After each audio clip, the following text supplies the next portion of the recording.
Hey friends! Over the weekend I went to see the Museum of the Bible in Washington, D.C., and today's video is going to discuss whether or not you should go see it for yourself. So if you're interested in that topic, stay tuned.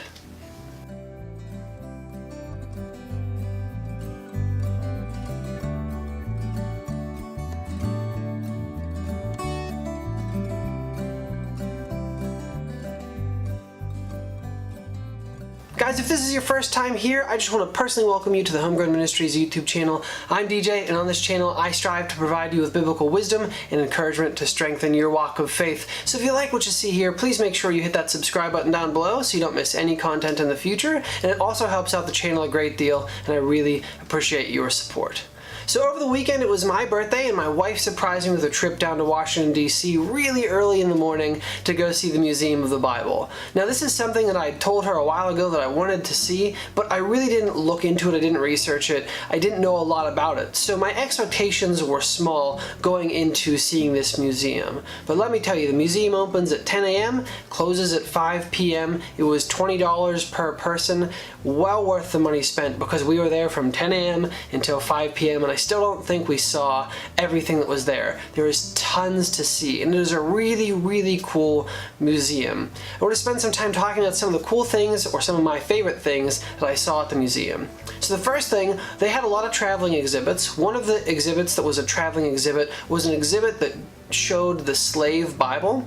The slave Bible, for those of you who might not know what that is a Bible that was provided to slaves to introduce them to Christianity, but also removed anything that might incite rebellion. So most of Exodus is gone. Any verse that says in the New Testament there's neither slave nor free, that's removed. But it kept every verse that says, slaves, be obedient to your masters. This was really cool because it shows how people will always try to use religion to their own means.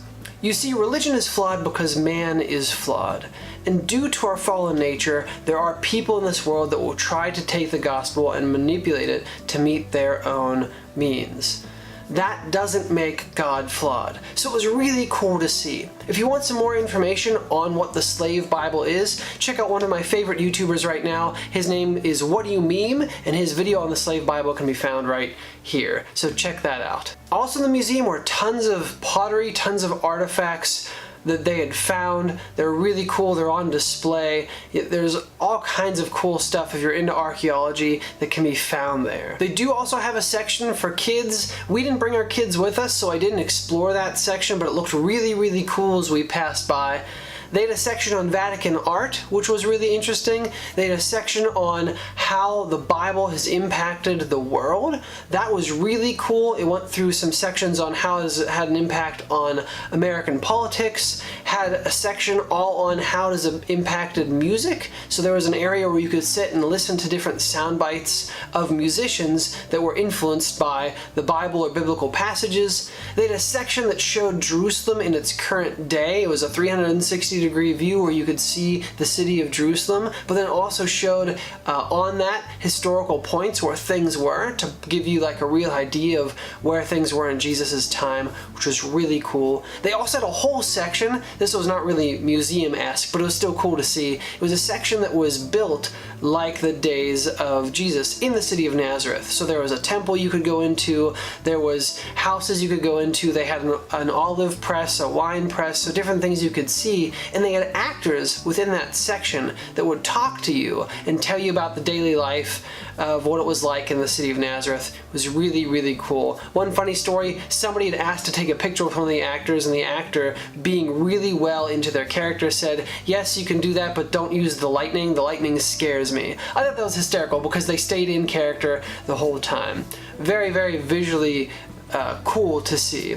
They had other things where they incorporated technology into the museum itself. They had a whole section where you could listen to people respond to different questions, what faith means to them, how it impacts their job.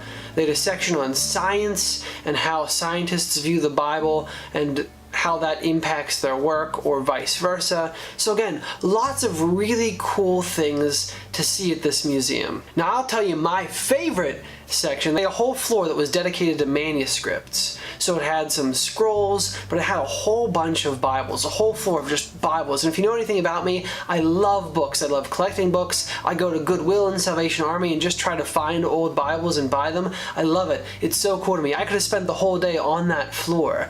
And what was really cool is they had different versions of the Bible. And what I mean by that is they had the Lego Bible for kids. They had a waterproof Bible that was made entirely of plastic. They had Magna, I'm probably pronouncing that wrong, Japanese art style Bible. So it was cool to see these different versions of the Bible. And then the end of this section, there's a whole room that shows every language in the world, and it has Bibles. And it shows which Bibles are fully translated into language versus which Bibles only have sections of the Bible translated into language. And then there's a whole section of languages that still are not translated. They have no translation at all. And it really opened my eyes to see that there are still so many unreached people out there in the world that have never heard the gospel message. So just a really, really cool museum. My opinion, 10 out of 10. Wonderful. Definitely worth going to see. You could spend the whole day there. I could probably go back tomorrow and be just as excited and have just as much fun. The only thing I would tell you is if you go, be mindful of eating times. They have 2 places to eat within the museum. One is an actual sit-down restaurant, and then one is a cafe. If you go during lunch hour, you're gonna have a little bit of wait because everybody else in the museum is going during lunch hour. So just be mindful of that. Maybe try to eat a later breakfast so that way you're eating lunch later, or try to beat the crowd and eat lunch really early. Either way, just try to avoid the lunch rush because that is something that will take up some of your time if you aren't prepared for that. Guys, I just want to leave you with something that's been on my mind, and it's something that I think the Museum of the Bible and places like it really help with. And that is a verse, and the verse comes from 1 Peter 3:15 and 16. 1 Peter 3:15 and 16 says, "But in your hearts revere Christ as Lord. Always be prepared to give an answer to everyone who asks you to give the reason for the hope that you have, but do this with gentleness and respect, keeping a clear conscience, so that those who speak maliciously against your good behavior in Christ may be ashamed of their slander." This is something that museums like this help with. We as Christians can go learn more about our faith, learn more about the good and the bad that has been brought about because of our faith.